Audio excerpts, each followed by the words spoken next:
This is exactly what you need, a basic diesel truck with some off-road capability. I'll include a link to the Ram HD Warlock website in the description down below. They're providing us with the truck. Also include a link to my car buying guide. Let's get into it.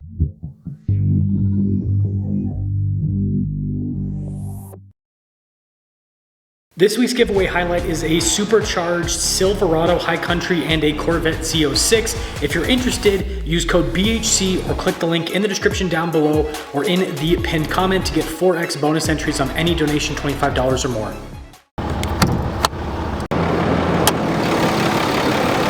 Powering this is a 6.7 liter turbo diesel inline 6 that goes through an 8-speed automatic transmission.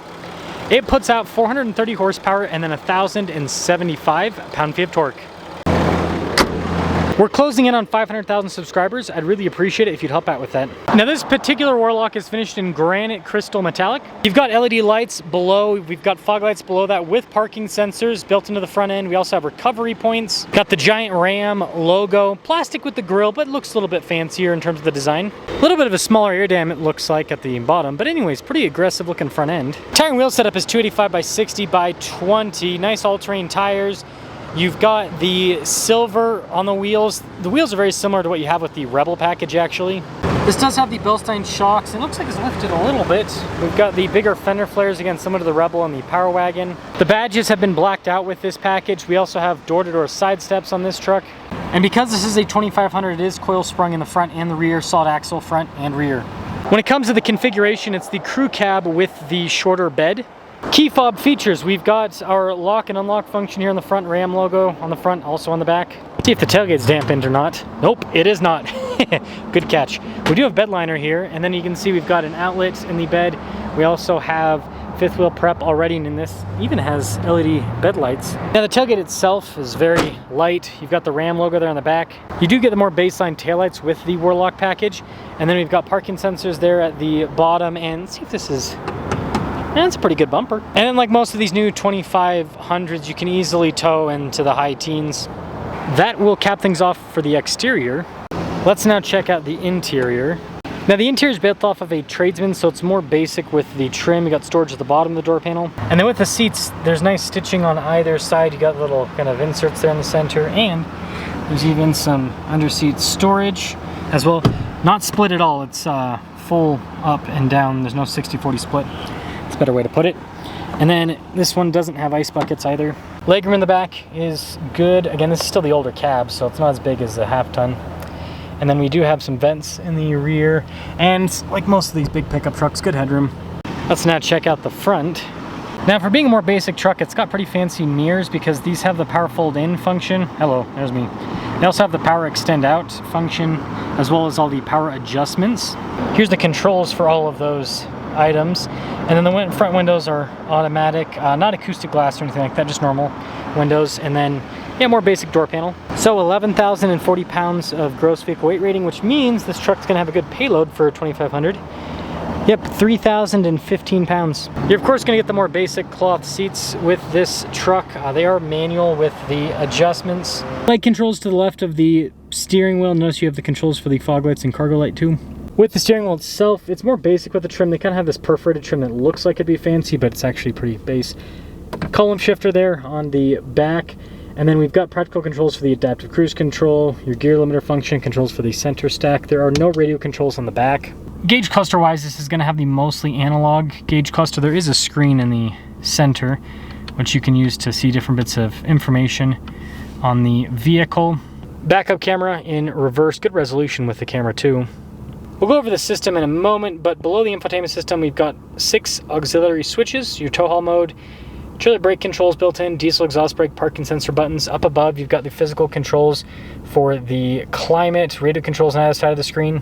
And then for the screen, it's very large display. You got stuff like the climate controls that are built into the screen, as well as, again, having those physical buttons.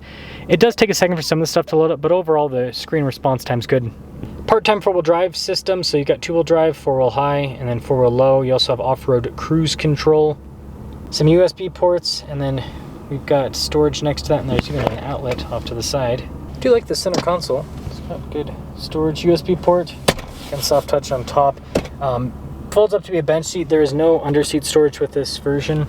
And And then we do have some storage above the glove box. Finally, this button is for the power sliding rear window, which pretty simple to use. 2026 Warlock, 74,285 with all the options on this one. Let's see how this performs.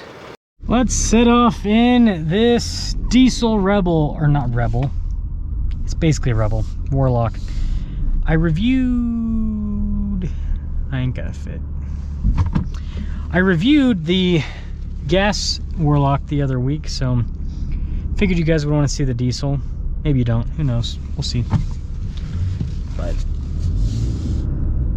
this is basically, I mean, it's a Rebel without calling it a Rebel. It has all the Rebel equipment, it's just a more basic interior. So I guess that if you want more luxury, you go for the Rebel name. If you want less luxury, you go for the Warlock. And they do the same thing with the 1500, right? Because the 1500 Warlock is a 1500 Rebel. It just doesn't have the crazy red interior. And you can obviously get a 1500 Rebel without the red interior, but it just has a few less features. It's tradesman with the Rebel stuff, which we're going to see more of this in the future, because these trucks are just so expensive. I mean, look at this. This is a basic diesel truck with some off-road stuff added to it, and it is a lot. It's over 70 grand. It does drive well. I do like the 2500 suspension a lot. Being coil sprung in the rear means, I mean, it still has a solid axle, so you're still going to bounce somewhat, but it bounces a lot less. And it just has smooth, continuous torque. Strong. I am surprised this does not have a rear locking differential. I would have thought that it would, considering the off-roadness of this package, but surprisingly it does not have a rear locking differential. Now, the Cummins over the 6.4 Hemi, obviously this new high output Cummins, it's very appealing. It's the most appealing that the Cummins has ever been. I mean, first off, the power is of course monstrous. It's got tons and tons of torque. Great for towing, great for driving around town, having a good time. So there's a lot of benefit there. But the other benefit is they've added some stuff, changed some stuff. I mean, the transmission, right? That's a big thing. ZF makes good transmissions. They're supposed to be reliable long term. They've been proven to be reliable in a lot of cars, so I think we can probably trust the transmission. And then they've tweaked the engine to be more reliable. And that's also why they went all in on the high output, is instead of having two different powertrains and all of that, streamline production. One powertrain, right? One power output. So this, in theory, should be one of the most reliable Cummins with a reliable transmission. So it is a lot of money to go for the Cummins, but the power is great, the towing's going to be great, the payload with this updated 2500 is also good, and then you do get some extra reliability that, you know, frankly, it wasn't absent before, but again, this should be a better truck. These Cummins, I mean, people on the new Cummins are already getting hundreds of thousands of miles out of them, but this version, again, in theory, should be able to do even better. Like, I think we'll probably see, you know, with people's work trucks, I think we'll probably see quite a few of these new Cummins with this 8-speed hitting 1,000,000 miles. Again, it's got to get there first, right? Time will tell. But, you know, looking at the specs and everything, on paper, shut up. On paper, it should be able to get there.